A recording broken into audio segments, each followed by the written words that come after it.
everyone. Welcome to this week's edition of the On the Right Side podcast, coming to you from the First America Warehouse on Long Island, New York. I'm Steve Levy, your co-host, former Suffolk County Executive, New York State Assemblyman, President and Executive Director of the think tank Center for Cost-Effective Government. To my right, I don't know if that's literally or figuratively, is David Zare. I think he is to my right. David Zare is from Real America Voice, has his own show there, and also is a regular reporter at the White House and other places. And we are really, really honored today to have a very special guest, and that's his Irfan Faisal Imtiaz of the QMF Group, major lenders throughout the United States, who is going to give us a very particular perspective from the business community today. Welcome for the first time. Thank you. Thank you, Steve. Thank you for having me. So I want to weave right into something, David, okay?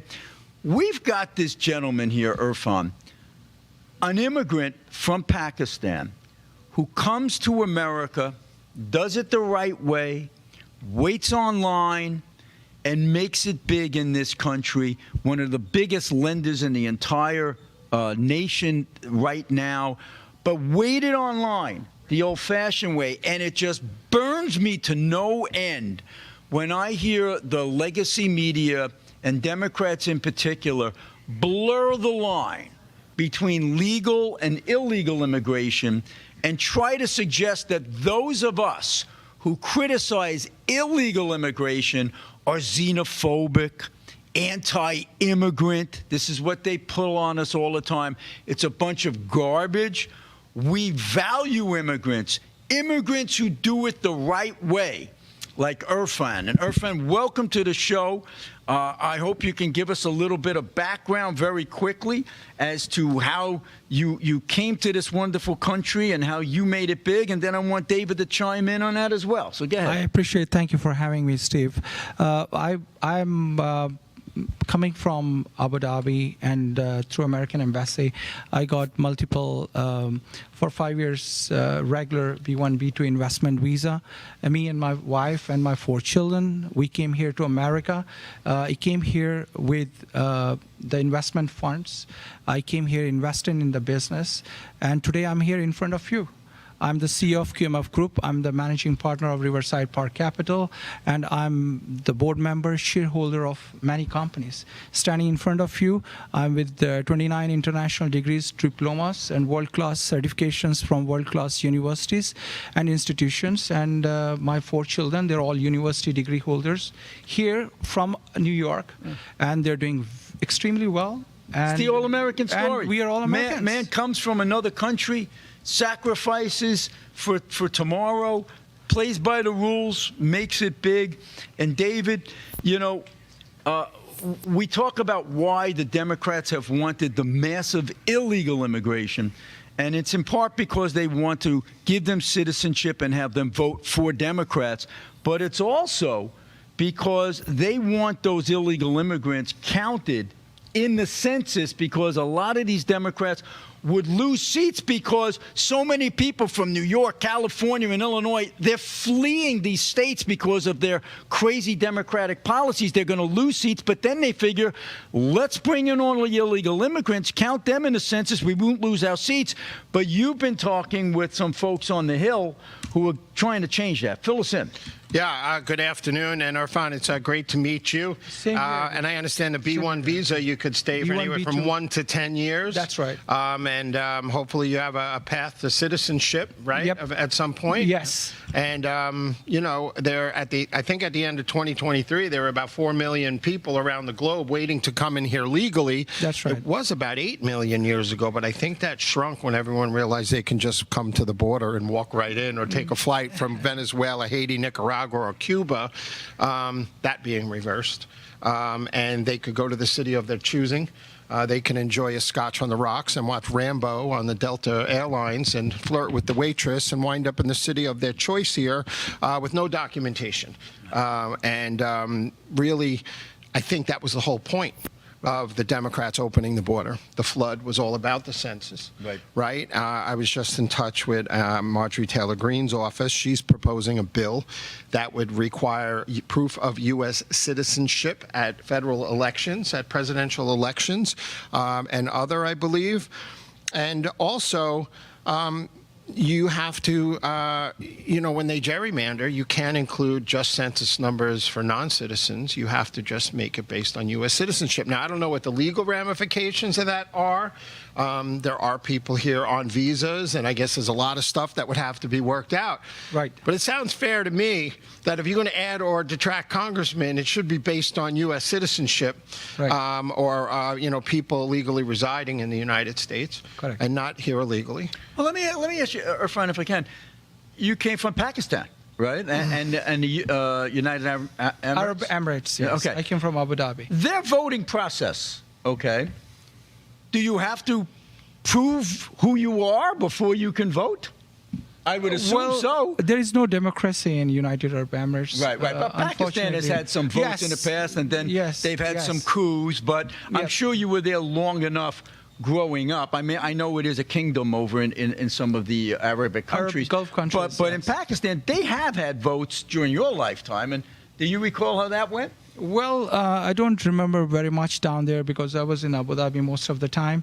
But yes, I do remember up to a certain extent, and I'm aware that there is a democratic system in Pakistan, and they follow the same rules which we in America we are following. And as David and you yourself just mentioned that there should be a proper system and a proper standard procedure and a process to come to America, not definitely through the borders, because if you come through the border and you're not documented and you are not registered and you are coming to America and enjoying all those amenities and facilities which a normal citizen or a legal resident or alien enjoys, then you're taking part of a chunk of the business or part of their revenue, which should go to their pocket, and you're not even in the system and you're not paying even the taxes. So I completely agree down there. Yeah, Steve, this is going to start a war. The MTG bill. That's Marjorie Taylor Greene, right? Well, yes, and the Democrats, as even Bill Maher has warned, are on their way from losing 3 seats in California by 2030, a seat in Rhode Island, a seat in Oregon, maybe one in Illinois. Texas will pick up seats because of the mass exodus from the blue states. This is and now with this bill, their initial analysis shows that California could lose 13 congressional seats. Yep. How do you think the Supreme Court's going to weigh in? Don't you think they're going to? Roberts was very disappointing. Yeah. Back in the first Trump administration, where the president wanted people with the census to be able to check off whether or not they were here legally or not. And we have had the courts look at the concept of whether those folks who are not citizens can be incorporated into the redrawing. But, you can word the language in such a way that is different from the previous language that the court has ruled on. So it's just common sense to me that the census should be drawn in a way that is protecting the citizenry. Right? That you're there as a congressperson to represent your taxpayers. You don't have to be a taxpayer, but you have to be a legal resident. When an illegal resident is here and counted, it really is diluting the impact of being a citizen. Yeah. Or being, even an alien who is here legally, as is Irfan. Speaking of which, Mayor Adams and the New York City Council pushed for many hundreds of thousands, I think up to 800,000 New York non-citizens to be able to vote in local citywide elections. The GOP had to sue them to and the New won York State in Court of court. Appeals did knock it down because there was a provision within the New York State Constitution that prohibited it. But you do have places around the country where local people are allowed to vote, even if they're illegal aliens. And you have in California right now where illegal aliens are allowed to sit on governing boards. Yeah. It's absolutely mind-boggling. Right. You know? Right. So listen, I want to segue. We only have a minute left in this particular segment, but I want to talk about this amazing economy we have going on right now that is not being talked about enough. And Irfan, from your business acumen, give us a quick 30-second tease, and then we'll come back on the flip side as to what you're feeling like as a commercial lender right now. What's going on with our economy? Well, me as a CEO of QMF Group, what I foresee myself that the economy is on the right track. The media, they keep on, yesterday's statistical data, which I see that released by Bureau of Labor Bureau, that the inflation is at 2.7, which went up from 2.4. That is 3 basis points higher.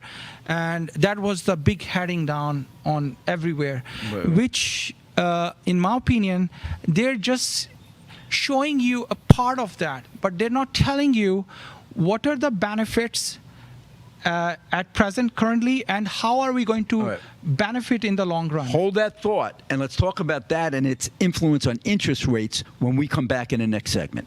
Corrupt judges, broken families, families torn apart. This isn't justice. If you've been wronged by the system, join us. Don't stand alone. Hi, I'm Gary Jacobs, president of Americans for Legal Reform. We're the oldest legal reform group in the United States. The justice system in the United States should be transparent, fair, and open to everybody and accessible. Unfortunately, many times that's not the case. At Americans for Legal Reform, we are here to help. Join the movement. Visit AmericansForLegalReform.com and help reform the system before it fails you.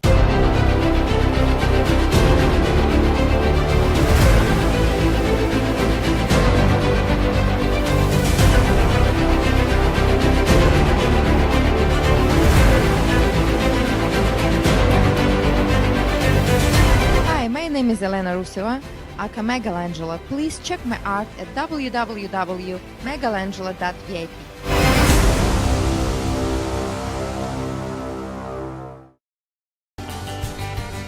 The America First Ultra MAGA Store. For all your MAGA needs. We sell t-shirts, tumblers, flags, hats, sneakers, bumper stickers, and a whole lot more. The most patriotic America First retail store. The America First Ultra MAGA Store.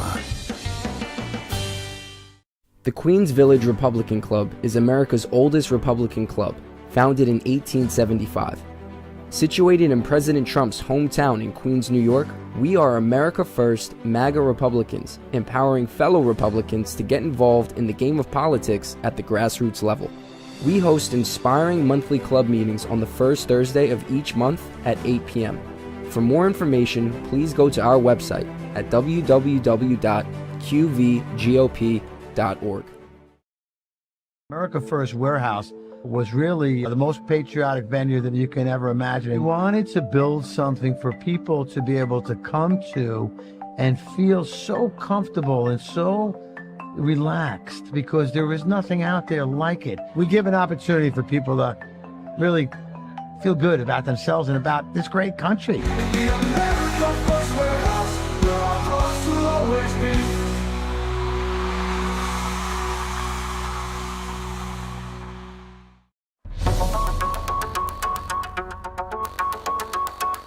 Corporate transfer, fine professional, moving and storage, and inventory management.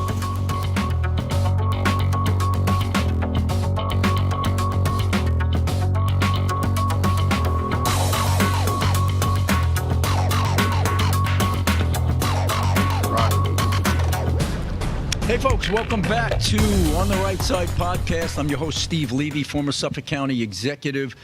David Zare from Real America Voice is here on the panel to my right. To my left is Irfan Faisal, Imtaz of the QMF Group. And I want to talk about something and segue back to Irfan here. Something that's not really talked about enough with all the things that the legacy media likes to bring up on a daily basis. One thing that they consistently ignore is how well the economy seems to be doing, despite all the naysayers just a few months ago that we were going to go into this huge recession, inflation was going to go through the roof. I think there's a lot of folks out there who are starting to feel, hey, we're on the verge here of getting back to that 2019 economy that was just booming after the tax cuts of 2017, and the only thing that interrupted it was COVID. But people loved where America was from an economic perspective back in 2019, and I'm feeling that we're there again, between gas prices being at $67 a barrel and inflation that has stabilized and wages going up and Native Americans starting to fill the jobs rather than illegal immigrants who were primarily filling the jobs back in the Biden administration.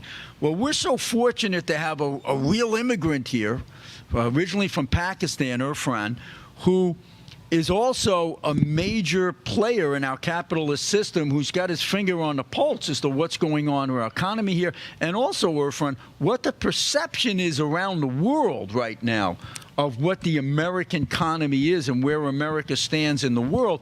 Tell us your perspective on this, please. Thank you, Steve. Well, I personally think that we should categorize this into two forms, or two segments, I should say. One at domestic level. In America, what do we perceive and how the government has been performing? And the second is how the world perceives about America, how they think about us, how they acknowledge us, or what they think overall.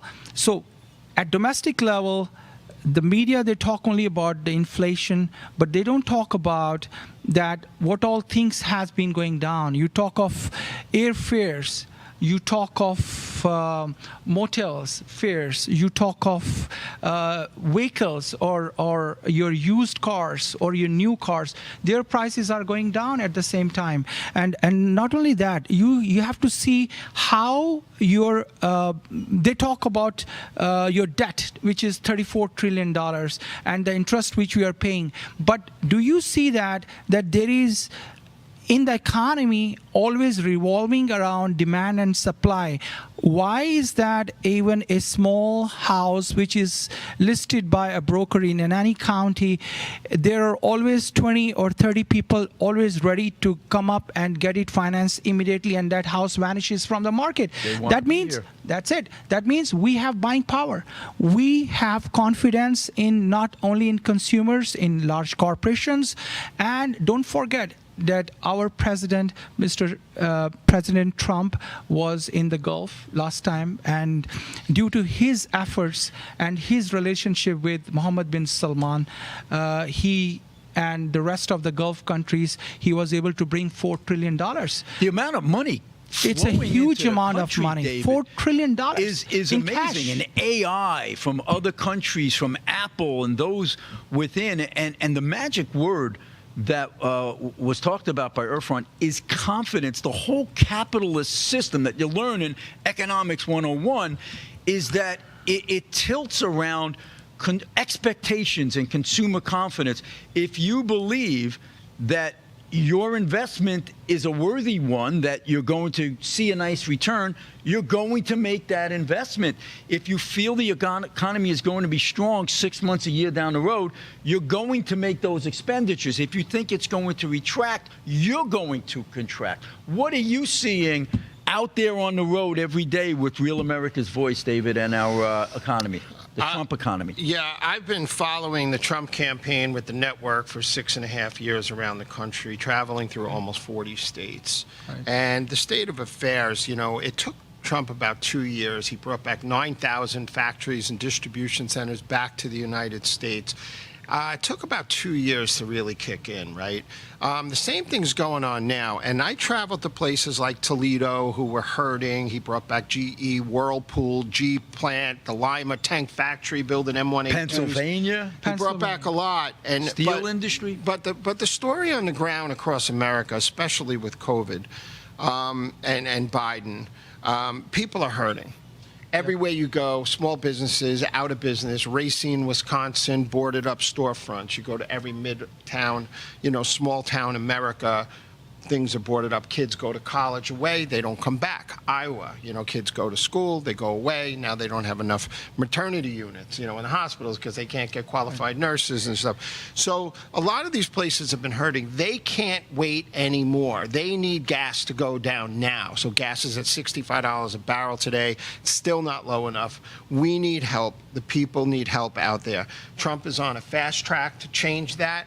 $3 trillion in tariffs, $1.5 trillion savings on interest, $10 trillion back into the federal government's pocketbook because of the projected job growth. Even if you measure it at 3%, I'm hearing GDP numbers may come in 3, 4, 5%, at some point this year. Definitely. That's what I'm expecting. And when rates go down, I'm in commercial real estate for 38 years. Things have been bad. No, Long Island doesn't make anything anymore. We went from making F-14s and A-10s and the lunar module to like nothing, 4% manufacturing. And then just in closing, we're a little different. We're a service economy, but we're all healthcare and everyone works for the government here. But other places around the country are really hurting. I think the economy is going to take off like a rocket ship in first quarter 2026. Well, let's segue into tariffs. Not tariffs, excuse me, interest rates, okay, Yeah. which you mentioned, and I want to get your perspective on this, Irfan. Jerome Powell, head of the Fed, been very, very slow, and he's been hearing the criticism from the president. I kind of get it, why Powell has been somewhat reticent, because they didn't know what was going to happen with tariffs. And let's face it, not all of these tariffs have kicked in.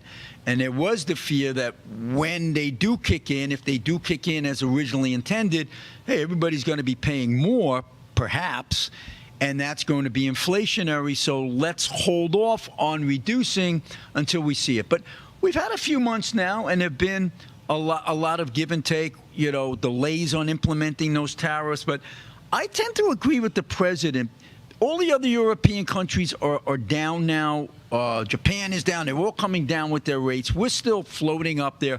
Why not cut the rates, prime this pump, get things moving, and if you see an uptick, you can reverse.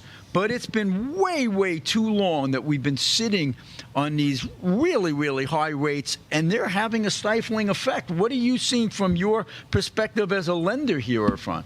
Well, that's a very good question, Steve. What I see and I foresee that the Fed should have already cut down, which surprisingly all of us or most of the bankers were surprised that they did not cut it down at least 25 basis point, at least to the most minimum Because level. Europe is. Exactly. London, if you check the London inter-exchange banking rates and FTSEs and all the indexes in the world, they're absolutely affiliated with all those interest rates.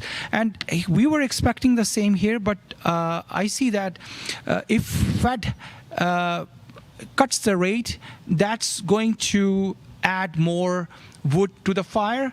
And as David was mentioning, that our economy is at inflection point for better, so that's going to really take off. And the lending policies of the lenders and of the banks would be reviewed, and they're going to revise. That will help the end user and the borrowers, and this is like the funding and financing business, which is really assets for the banking and the financial institutions, that's going to go up. Sure. And everyone is going to gain benefit out of that. Well, that's how it should be. I think there's this tremendous pent-up demand in the housing market that's going to explode. I should say more on the supply side. There's limited supply in many regions because years ago, people bought their homes with an interest rate of 2.5%, 3%. That's right. The rates go up to 6.5%. You can't sell that house and start, with a 2.5% mortgage and start all over with a 6.5% mortgage. When those rates start coming down, all of those people who were trapped in these homes, who want to move for various reasons, possible new job, family, whatever, they want to retire and go elsewhere, they'll be able to do it. Now, all of a sudden, you flooded the market with all these extra houses, and when people start buying to that extent, what happens? There's a filtering down effect. The home inspectors, the furniture companies, the attorneys, the engineers, they all wound up making a lot of money in a good way. Let's let Irfan comment, and I have a follow-up. What do you think? How long is this going to take? Because I think it's going to take a long time for young people to start buying homes. It's not going to happen in 6 months. About 30 seconds left in this segment. Well, it's not that easy for the young people because they don't have that kind of income which they can afford the houses, honestly, because their IIR, income to installment ratio, when you calculate, they don't qualify. So that becomes really difficult. But having said that, on the other level, the people who are having income or they're having established jobs, and they're in the field, in spite of these higher interest rates, you see the influx and the demand, how people are still ready at this interest rate. They're ready to borrow.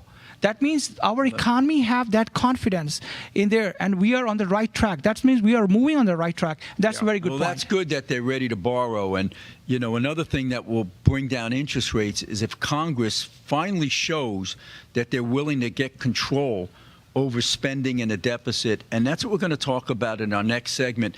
The DOGE cuts. They finally passed it in the Senate. It's going to be a fun topic. Get back with us and On the Right Side. The America First Ultra MAGA Store. For all your MAGA needs. We sell t-shirts, tumblers, flags, hats, sneakers, bumper stickers, and a whole lot more. The most patriotic America First retail store. The America First Ultra MAGA Store. Are you a musician, comedian, actor, filmmaker, or artist who stands for traditional American values? Do you believe in the preservation of our nation, our culture, and our freedoms? If you share our passion for America and want to use your talents to make a difference, we want to hear from you.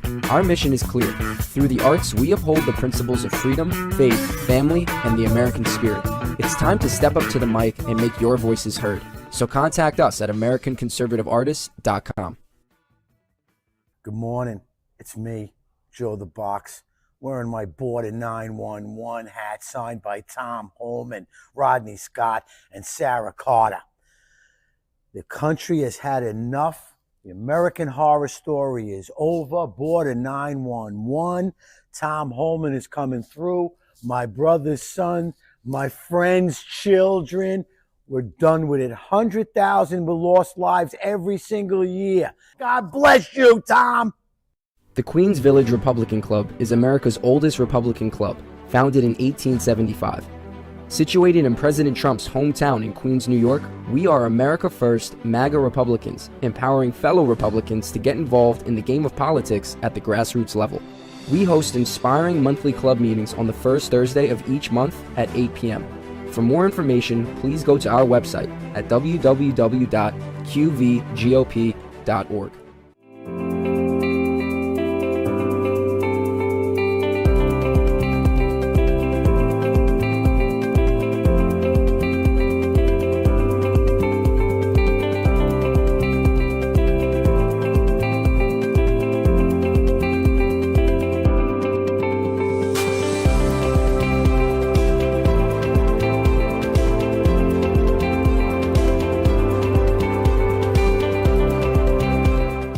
America First Warehouse was really the most patriotic venue that you can ever imagine. We wanted to build something for people to be able to come to and feel so comfortable and so relaxed because there was nothing out there like it. We give an opportunity for people to really feel good about themselves and about this great country. The America First Warehouse, where our hearts will always be.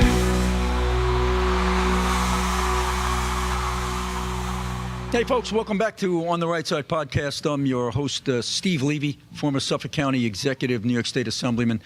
David Zaire is our co-host from Real America Voice, and a guest here for today is Irfan Faisal Imtaz from the QMF Group, big lenders nationwide.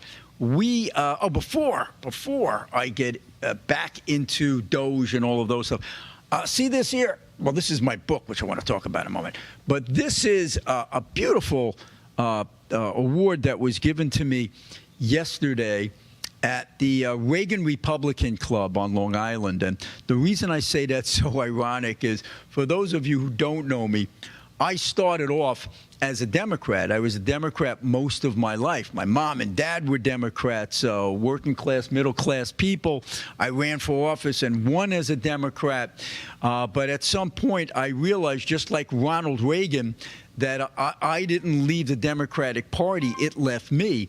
They became so far left, they're unrecognizable, to the point where I don't think that JFK or Bill Clinton could win in an election today in a primary within the Democratic Party. So, like Reagan, I segued to the Republican Party, and to coin Churchill's saying, if you're not a liberal when you're 20, you don't have a heart. When you're not a conservative, when you're 40, you don't have a brain. And both Reagan and I went through that, as have many other people. My wife says I have neither. Not a heart nor a brain. No. We can work on that with the Tin Man. I moved my book here for a minute. This is Solutions to America's Problems, which I wrote a few years ago. And in that book, we talk about what it takes to get a vibrant economy. I need a copy of that, Steve. Oh, absolutely, absolutely. I have to get a part two, because so many things have happened in the intermittent years. We have to talk about how to make the island more affordable, New York State more affordable, the entire country more affordable, because lack of affordability is what has prompted this Marxist, this communist, Zohran Mamdani, to the head of the pack in the mayor's race in New York City. But before we get into that, David, because I know you've been following it big time, we have to talk about how do we make things more affordable. One of the ways to do so is to stop all the government spending. When you spend as much as we do on the state and federal levels, either taxes go up on your local property taxes or your state income tax, or in the federal level, they don't have to necessarily raise taxes. They just increase the debt. And we're now up to $34 trillion going up. Our deficits are $2 trillion a year. It's the new normal. So we have to try to get some cuts. So along comes Elon Musk, and he starts identifying things. He said he was going to get $2 trillion. He realized after the fact, the way you get $2 trillion is you have to cut into the entitlements or get some kind of control over them. But even the discretionary stuff, he comes with $200 billion. And even that was hard for the Congress to do. And just yesterday, the Senate, or it might have even been this morning, finally passed it, with Vance issuing the tie-breaking vote. We had 3 Republicans voting against it, the 2 ladies, Collins and Murkowski, and Mitch McConnell, of all people, voted against these cuts. If you can't enact these cuts that were brought forth by Doge and Elon Musk, what can you cut? You know, thank God they're getting rid of the subsidies for National Public Radio. Why are my tax dollars going to a TV station? Run your own TV station. You don't need my money for that. So, Irfan, tell us what you think, where we are from your perspective as a business person, with spending continue to spiral in this out-of-control way, and the message that you would send to legislators on Capitol Hill. Well, Steve, first of all, let me tell you, I was just reading that Financial Times yesterday, and there is a heading that Trump has raised nearly $50 billion in extra customs revenue from his tariffs. How much was that, 50 billion? 50 billion US dollars, and no one talks about that. It's a huge lot of without money. It really impacting inflation, at least until this point. Exactly. So in my opinion, they have to bring down more FDI, which President Trump has been doing that. He was so prepared initially until date that he knew exactly how the situation was. The economy was really into difficult situation, but immediately I think that was a very smart move of his when he moved to the Gulf and he brought down $4 trillion US in foreign direct investment, which will raise jobs, industries, artificial intelligence, and tons of real estate where outsiders from different Gulf countries are going to come and invest and raise thousands and thousands of jobs, and those jobs will be raised. People are going to get further more and more jobs, and unemployment is going to go lower. It's a filtering down effect. So but to get that investment, you have to cut taxes. You have to show that there's an environment that is worthy for people to make their investment, and it's all about affordability. And I think, David, that Kamala Harris, one of the reasons she lost, and there's many, is that she wanted to talk about threats to democracy instead of people's pocketbooks and their bottom line. And you see that having an impact in other races, such as the New York City race, and what's going on with that? Well, first of all, you put me in charge of DOGE, we'd save about $10 trillion because I would go into every building department in every municipality. You know, here on Long Island, we're only 100 miles long by 20 miles wide. We have 117 different municipalities, different rules, different licenses. I would have every single building department in the United States self-certify plans through an outside engineer and get rid of all the staff in every department across the country. Well, maybe AI will eliminate them. And the state level, I could go with a chainsaw, and if they really wanted to cut, but anyway, that's a whole other issue. So the race, I was with Curtis Lewa last week, which we spoke about. Who's the Republican candidate for mayor in New York? Running for mayor, and then I was with him the next night after our broadcast at the Whitestone Republican Club. 400 people jammed into the place like sardines, the biggest turnout ever in the history of the Republican Club. Kurt is very popular. New Harris X polling coming out yesterday, which shows Adams at the bottom of the pile with like only a 13% approval rating. He still only has a 13% approval rating in the borough of Brooklyn, where he was the leader for 8 years, and he only has a 16% vote coming from the black community, and he's a second black mayor of New York City. It's a disaster, and it's a train wreck. It gives a path for Curtis only if there's a four-way race in the end. But I just wanted to add, the energy and everything that's going on in the race is really ramping up. But the young people, Long Island City, Williamsburg, Brooklyn Heights, Prospect Park, Williamsburg, Bushwick. These Generation Z and millennials are all coming out for Mamdani because they're 35. They're paying $5,000 a month for rent, and they're splitting it with 4 other roommates. Right. And they're living like sardines. And they're 35, and they still owe $80,000 in student loans. And they don't know the work ethic that our parents have. Correct. And Asians and Indians and Southeast Asians in New York City actually have higher incomes than white people. So Mamdani's plan is going to hurt minorities, That's right. And I was in the empty food stores in Leningrad and Moscow in 1986 with only a cucumber and a pepper on the shelf, and the lines wrapped around the corner and the bread lines. He wants to put one public food store in every, a borough. It's not like he wants to. There's a lot of misinformation out there, but Mamdani is cutting inside deals with developers. He's got the unions behind him, so everybody's licking their chops. They know he's going to stroll into this job. But I wanted to ask you. But I've got to ask Irfan on this. Irfan, there is, the guy's a communist. I mean, you look at what he's calling for. What are you seeing? I'm hearing, Irfan, that big businesses in New York are ready to bolt. Now, I don't know if the stock exchange is actually going to do that, but a lot of high earners who can be mobile today, they can go to Miami, they can go to Texas, they're can go to leaving just on the prospect that he's going to get elected. What are you hearing out there? If this guy wins, are there people the high earners, going to pack their bags and leave? Well, I heard him on the television, And well, he has been saying a lot of things that he's going to transform and all that stuff.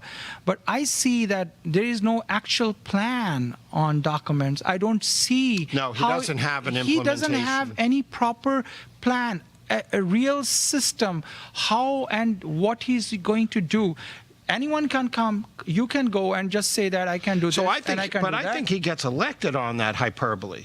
Just that, we're going to have free housing for everybody, right? Because people don't do that. Pragmatically, you are in real estate, David. Can you do that? No one can do that. No, but these kids It's who going are, to hurt our these economy. kids who Don't are care. 18 years old, 25, 27. cannot be done. They're not educated. Yeah. They went through these horrible schools. They were indoctrinated by other Marxists. They're getting pulled out to vote with this ballot harvesting and mail-in voting. So they're really batting over their weight. Yeah. So these are young kids who don't know what happened in Venezuela when a communist, Chavez, came to power, says, I'm going to give you all this free stuff.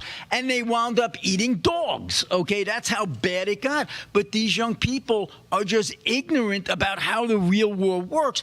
But, are they going to buy into this? Hey, it's free. It's like voting for class president who gives you free candy. Is that what this is, Efren, in 30 seconds? I think that's what we are here and that's what we are talking about right now. And we have to educate these young children of 18 and these teenagers who have no idea. They don't have no income. They're just blindly following him. And he doesn't have no proper plans, nothing on record. And it's all prospective. Yep. It's all verbal. And pragmatically, it cannot be done because it's going to hurt the economy. He cannot produce. He will not be able to produce that. And from where he's going to generate, this is how the situation is. The only other candidate Unfortunately. that's pulling from independence is Sliwa, by the way. Yeah, well, hey, interesting stuff. This just doesn't pertain to New York. It's all the country. So come back on the next segment, and we'll talk more about it. Yeah, someone got stabbed in the brought the head. television?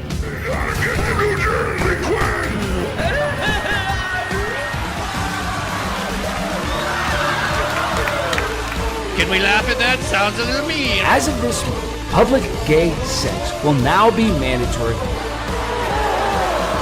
Am I the only one who could see his lips move? Cheekbones, baby. I'm sorry, maybe I overreacted.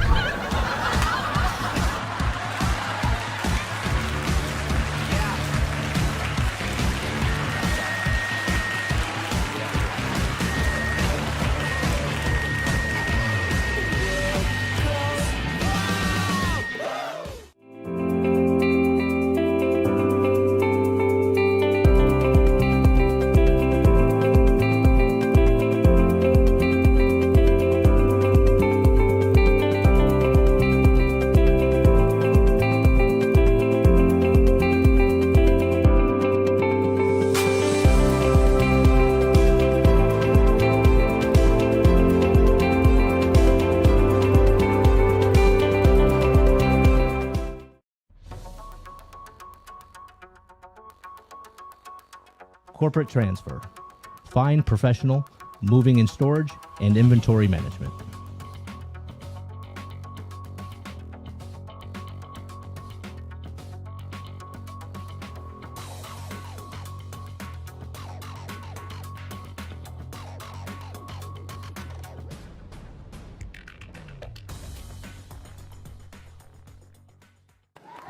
Welcome, everybody, to the Not So Newlywed Show, where three couples are going to compete for really great prizes. Okay, Donna, we asked Mike, who complained first on your honeymoon, you or him? What do I think? Yeah, what do you think? I think he said. Lisa, this ain't the SATs. Just tell us what.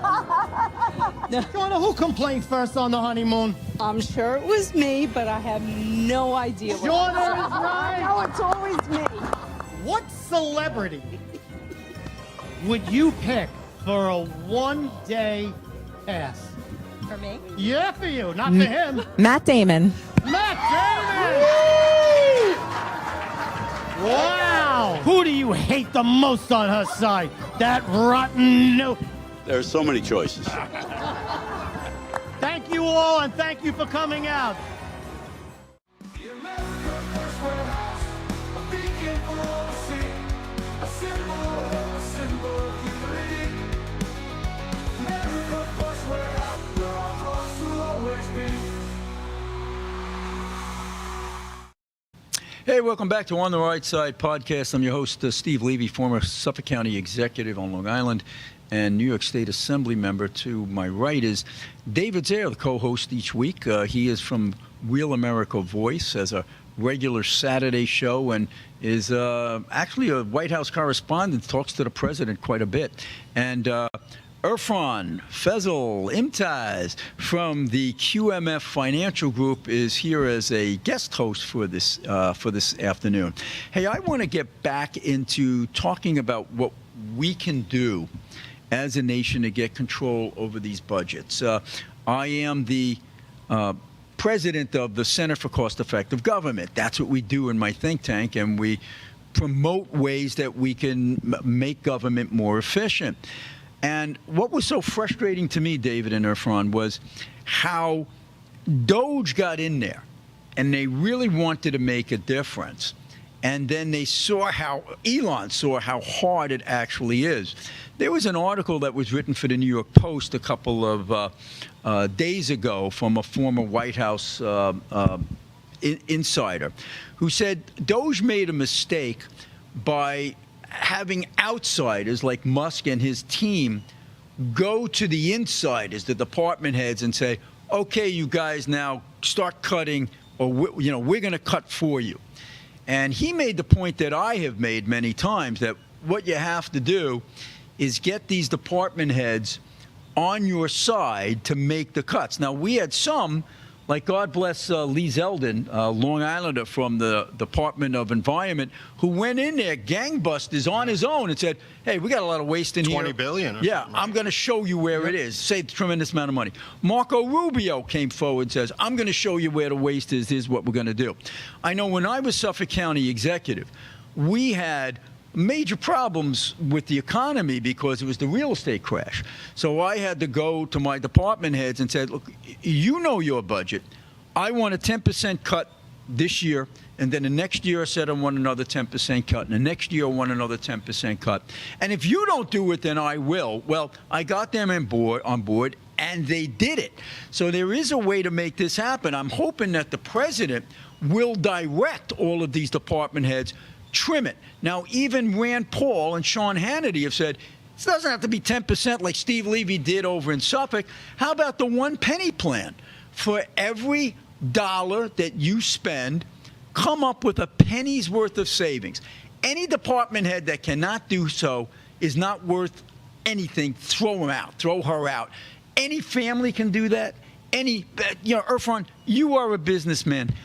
If you came under hard times, couldn't you find 5, 10% within your business entity to keep it running? Aren't these guys just prima donnas that they don't want to cut anything? Well, I think you're right, Steve.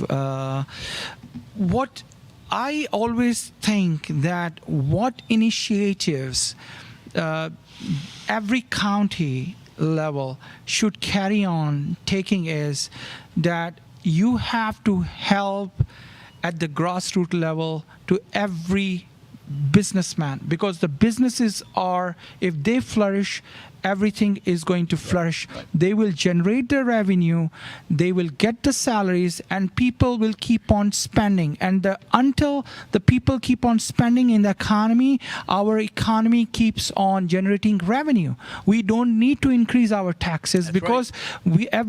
The business is producing itself all the revenue which is needed. Every time we've cut taxes, whether it was in John Kennedy's administration, Ronald Reagan's, Trump won, you cut taxes, you get more revenue in. Yeah. That's it. You get more revenue. Revenues tripled under Kennedy back to the They're Treasury. hiring more people. That's it. Making more money. You resolve everything yourself. It's not a rocket science. It's simple formula. Well, only if you cut the rate of spending going forward. It's like you can't just keep spending, right? That's true. You cannot. But I think, as I mentioned in Financial Times, that dodge and the effort of Mr. President Trump, he's able to generate 50 billion US dollars. That's a big amount. It's a very, very huge amount. It's going to. The other thing I say, David, in my article, is that you need a spending cap on the federal government the way you do in many states. And here in Long Island, I mean, we now have a property tax cap. Our tax is still way too high, but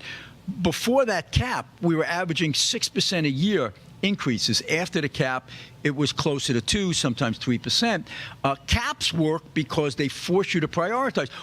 The federal government is the only entity in the entire nation that is allowed to have unbalanced budgets. Right. It's incredible. We need a balanced budget amendment because when you have a cap, it forces you to prioritize, and they have no reason to prioritize. Now, they just throw it all in and say, just raise the debt ceiling, right? I mean, yeah, well, the Republicans forced Clinton's hand in '96 with the 104th Congress. I was in the chamber, in the gallery, when Newt Gingrich took the gavel. I was 24 years old. It was very exciting. Not only did he have the biggest tax cuts ever, and the economy took off like a rocket ship in '97, if you remember, after a dismal period here in New York, after the peace dividend, losing all defense contractors, the housing crisis, the stock market crash, 250,000 jobs lost just on Long Island. You know, and then we forced Clinton's hand to balance the budget by 2000. Maybe we've got to do it again. Yeah, and the last thing I mentioned in my article that is hopefully going to be posted on Newsmax very soon. I'm a Newsmax insider. I write regular articles there. Is the idea of creating another Brock Commission. Now, the Brock was B-R-A-C.